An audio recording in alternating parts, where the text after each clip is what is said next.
Dan langsung saja kita akan berbincang bersama Muhammad Iriawan, Ketua Umum PSSI. Assalamualaikum, selamat malam Pak Iwan.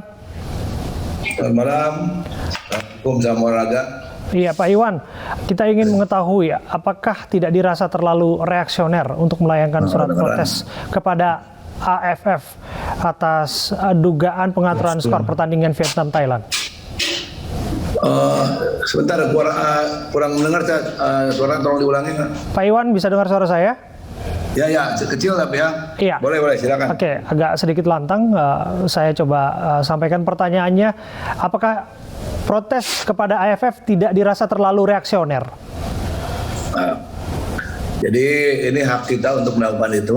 Ya, setelah kita melakukan rapat cukup panjang dari jam 11 sampai jam 4 dengan internal federasi, sehingga kita memandang perlu kita melakukan protes kepada AFF berkaitan dengan adanya pertandingan yang kurang pas menurut kita antara Thailand dengan Vietnam ya. Kita bukan regulasi, karena regulasi sudah final itu, karena semua tim tahu, sudah tanda tangan juga di manajer meeting. Yang kita akan protes adalah berkaitan dengan penampilan mereka. Mereka itu siapa? Thailand dengan Vietnam ya, yang kita rasa nggak pantas dilakukan oleh dua tim tersebut dalam pertandingan resmi seperti turnamen ini. Karena kita lihat di babak kedua, apalagi menit 10 menjelang terakhir tuh, menjelang selesai itu kelihatan sekali itu. Nah itu yang kita pertanyakan nanti, fair play-nya daripada kedua tim tersebut ya. Sangat gamblang di depan media maupun di lapangan sana media, bahwa 10 menit menjelang terakhir itu hanya passing-passing aja di pertahanan Vietnam ya, ke belakang, ke kiper, main ke back, masuk ke belakang, dan pemain Thailand sendiri diam saja, nggak ngejar bola gitu. Nah ini yang kita pertanyakan, biar nanti AFF menginvestigasi berkaitan ini, dan nanti apa kira-kira langkah AFF. Ya, outputnya apa kira-kira yang diharapkan oleh PSSI dengan protes yang kita ingin jelaskan kalau bisa sih ada peninjauan kembali, tapi kalau tidak bisa, paling tidak kan kita tahu bahwa itu tidak benar dilakukan oleh kedua tim tersebut ya. Tentu itu yang kita harapkan. Yang jelas kita ingin tidak terulang kembali, karena ini regulasi mungkin dibuat untuk menahan permainan-permainan yang kira-kira akan terjadi seperti sepak bola gajah dan sebagainya. Ternyata ada juga kejadian ini.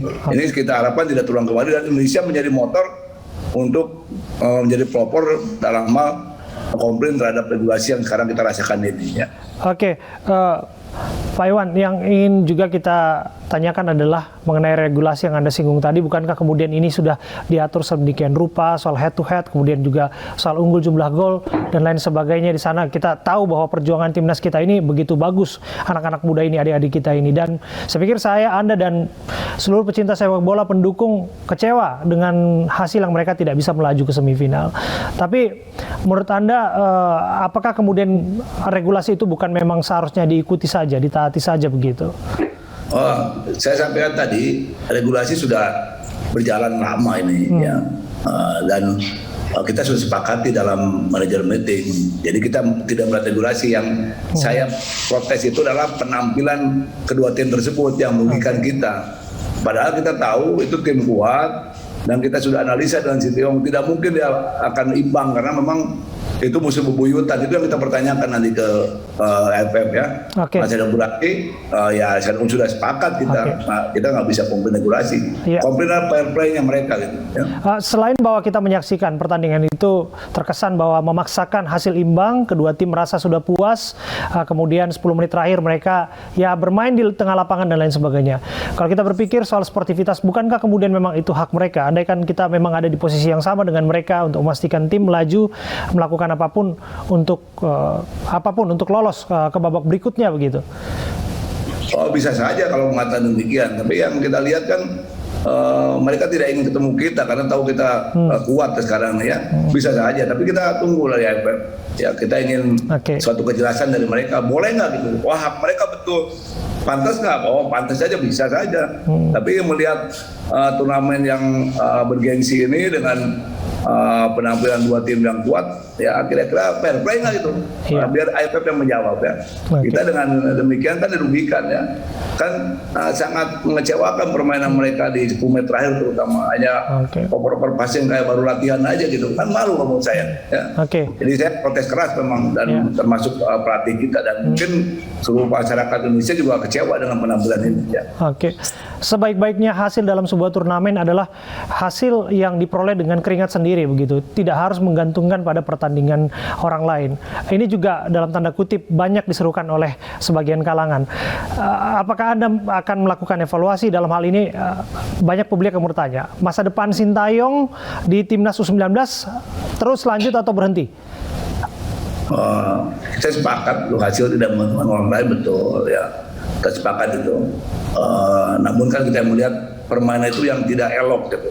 Kita pernah juga diuntungkan dalam regulasi ini waktu AFC di Arab ya, dengan Indra Sapri sebagai coachnya.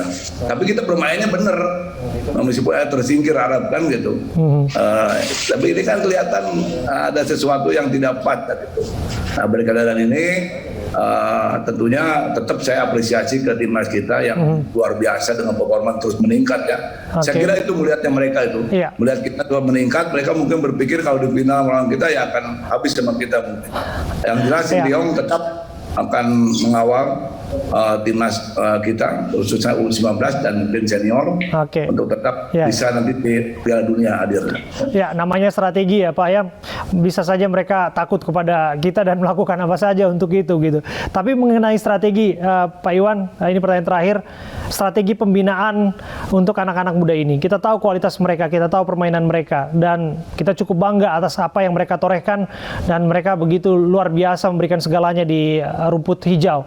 Bagaimana memastikan bahwa pembinaan akan terus berjalan? Kan kita lihat juga kompetisi U20 juga akan ada di depan mata sebagai dalam tanda kutip ajang balas dendam. Yang jelas ini mereka kan satu kesatuan tim. Setelah kita istirahatkan nanti kembali dulu, mungkin kita akan panggil kembali untuk lakukan TC. Karena kita yang penting itu menghadapi Piala Dunia, TC bisa di Indonesia dan juga akan keluar nanti cukup lama, nanti 50 hari ya. Tepatnya kira-kira di Eropa sedang kita diskusikan maksimal. Ya. Artinya Sintayong tetap lanjut di sana? Ya, tetap dia akan mengawal. Kurva formanya cukup naik ya. Terima kasih Muhammad Irawan, Ketua Umum PSSI sudah bergabung bersama kami. Sehat selalu. Salam hormat.